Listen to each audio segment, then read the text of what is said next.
The way you evolve is by standing on your current platform, and a large part of your current platform equals a large part of your current vibration. That's what your belief system is. And you don't need to uproot your entire belief system. There is much that you believe that is serving you extremely well. Someone handed Jerry and Esther a copy of a book that was written in the 1930s.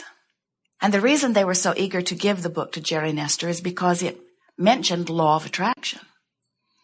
And as Jerry perused the book, much of what he is hearing today from Abraham was written in this book. And then as he read closer, he saw that the author gave credit for her inspiration to Ernest Holmes. And Jerry has long seen a vibrational sameness between what he was receiving and what Esther is receiving, even though there are many years difference. And so as Jerry was reading this little book, the author, a woman, was talking about what an extraordinary, fast-moving environment we are all living in this modern day, and how hard it is to keep up.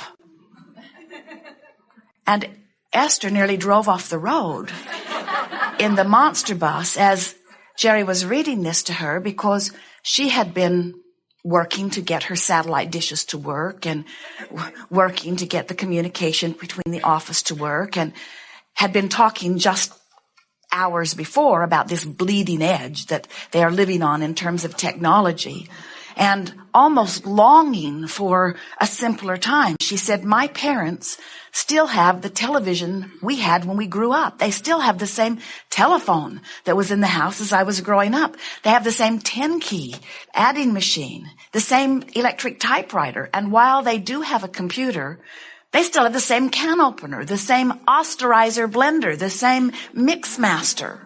All of these old, reliable machines that Mother knows how to use, that were built to last and did. And Esther was longing for the good old days, just a little bit. And then she's reading from a woman's perspective who was at that time on the leading edge, because the now always is the leading edge, isn't it? Who was in her day struggling to keep up with what was new. And what we want to say to all of you is that, first of all, you do not have the ability to create beyond your vibrational tentacles. And what we mean by that is the vibrational basis that you are standing in is the majority of your vibrational offering. And your vibrational offering is your point of attraction. And so there are two powerful points that we are wanting to make with Jerry and Esther's new awareness of how fast the leading edge of the 1930s felt to those who had just stepped from 1929 into 1930, just as sometimes your leading edge place feels almost faster than you are ready for. And we want to say to you that whether it was then or whether it is now or whether it will be tomorrow, the work is always the same. Your individual work is single-fold, and that is to keep yourself in vibrational alignment with your own desires. It's not to keep up with what everybody is thinking about. It's not to understand what everybody understands. It's not to mesh your desires or your beliefs with everyone else's.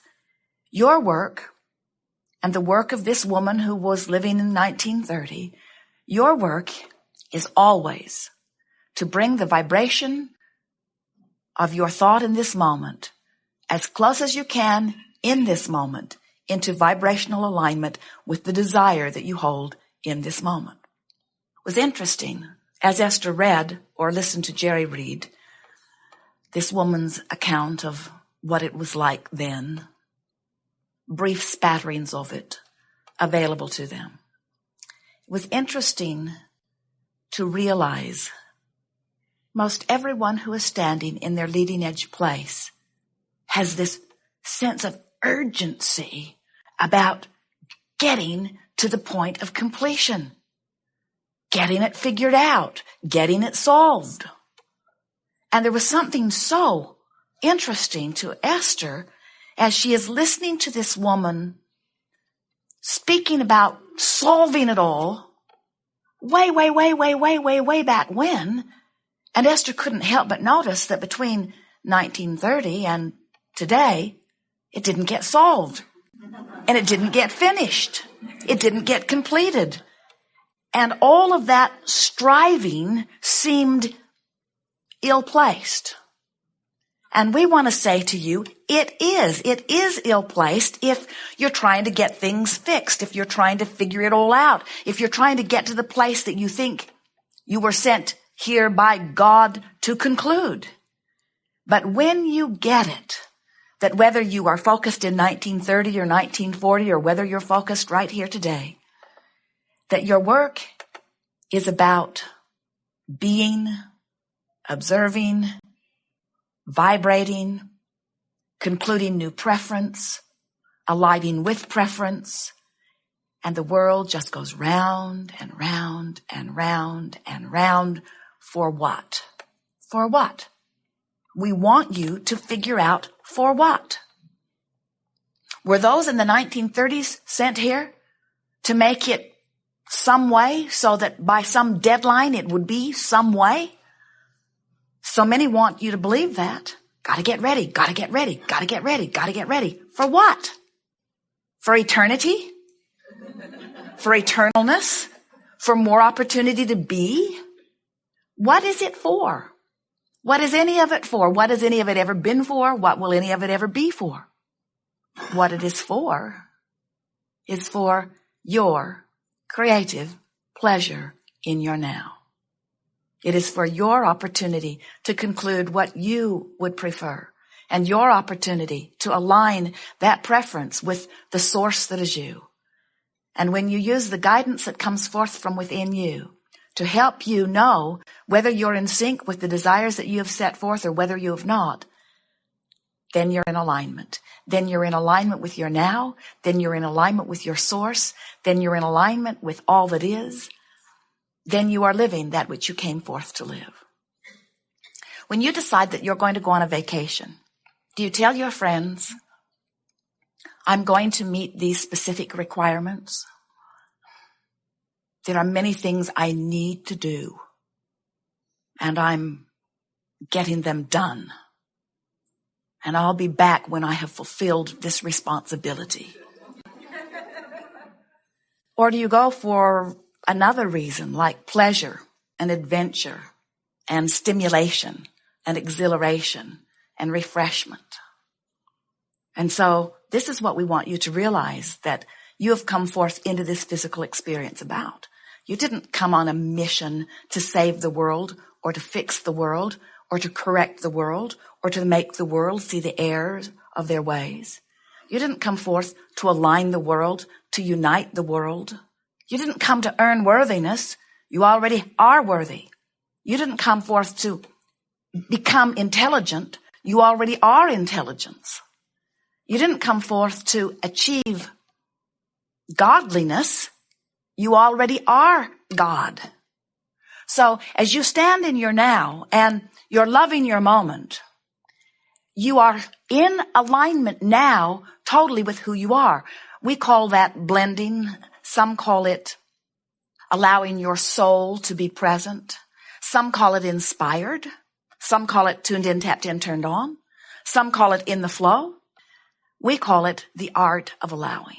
And it is an art because you practice it until you understand how you're doing within it. The art of deliberately adjusting my vibration as often as I can consciously manage for the sole purpose of allowing the juncture now of the fullness of me focused through the fullness of me. Do you watch the Olympics? Do you see those kids stand on those platforms or get ready for their race? Do you see them aligning with who they are or working to do that? Do you see them recognizing that they have a higher power? They have a broader perspective. They have untapped resources that they want to align with right here and now. Do you see the musician who is so at one with his instrument that it seems as if there is no separation whatsoever? And the music flows through him in a magical rhythm that sets you upside down, turns you inside out as you hear the harmony of his source flowing through his instrument. You never said, I will come forth and go it alone. You always said, I will come forth and allow that which is source to demonstrate, is the word in the book that Jerry read, demonstrate through me. I will be source energy in physical form. In fact, I will be me. So who are you? Who are you? Well, we want to tell you, you are magnificent. You are genius. You are in the right place at the right time. You are doing just fine. And as you work to appreciate and approve of who you are right here, right now, instead of working so hard to compare yourself with every other point of consciousness on the planet, you will let your variety inspire you to your personal preference. Will you not worry about how anybody else is doing, and you will let your dominant desire be to align with you, to align with you, to align with you, to align with you. Now you can be a member of this diverse universe, unique in your way, magnificent in your unique way, complete in your unique way, and most importantly, therefore, happy in your unique way. That's what we wish for you. We wish every moment of your experience to be joyful like it is for us. We want you to look around your world and not worry, but revel in its beauty. We want you to look around your own life and not worry, but revel in its magnificence. We want you to look at your own body and not nitpick about a wrinkle or an extra pound or 20 or 30 or 40 or 50. We want you to look at yourself and adore yourself, because if you will make this small effort to appreciate you and what is yours now, you will soften so quickly the resistance that has been keeping you apart from the things you want. It is the magic formula that you have been looking for. It is the key to your blending. It is the key to your allowing. It is the key to you getting what you want. It is the key to your abundance. It is the key to your clarity. It is the key to your stamina. It is the key to your energy. It is the key to your vitality. It is the key to your flexibility. It is the key to your wellness. It is the key to all things that feel good to you. Making some small effort every chance you get at looking at where you stand now and doing your best to soothe and appreciate you now, to soothe and appreciate you now, to soothe and appreciate you now. Many of you have been listening to us for a while. Yes? Many of you have been hearing us talk about guidance system for a while. Yes? Many of you are aware of your own personal Magellan. Yes? Many of you understand that law of attraction abounds. Yes? That it is the manager of this universe, that it organizes all circumstances and events. Yes? Many of you understand that you are offering a radio signal always, and that law of attraction answers it. So what you're offering vibrationally and what you're getting back always matches. Yes? Many of you understand that what you think and what you feel and what manifests always matches. Yes? We are going to show you from where you stand, if we were standing in your physical shoes, the effort that we would be making if we were standing in your physical shoes, of soothing ourselves if we were standing in your physical shoes, back into alignment with us so that we can stand in your physical shoes. When you feel good, you've got source flowing through you. That's part of the reason you feel so good. It's all of the reason that you feel so good. That's what good feeling is. Good feeling is allowing who you really are to flow in this moment. No matter the topic, no matter the subject, no matter the question, our first order of business is to help you get into the vibrational place that you can allow in what you're asking for.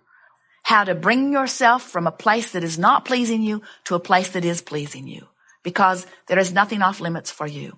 If you have had the ability in this time-space reality to identify a question or a desire, it is our promise to you that we can show you how to soothe yourself into a place of allowing it to come into your experience. There is nothing that you cannot do or be or have.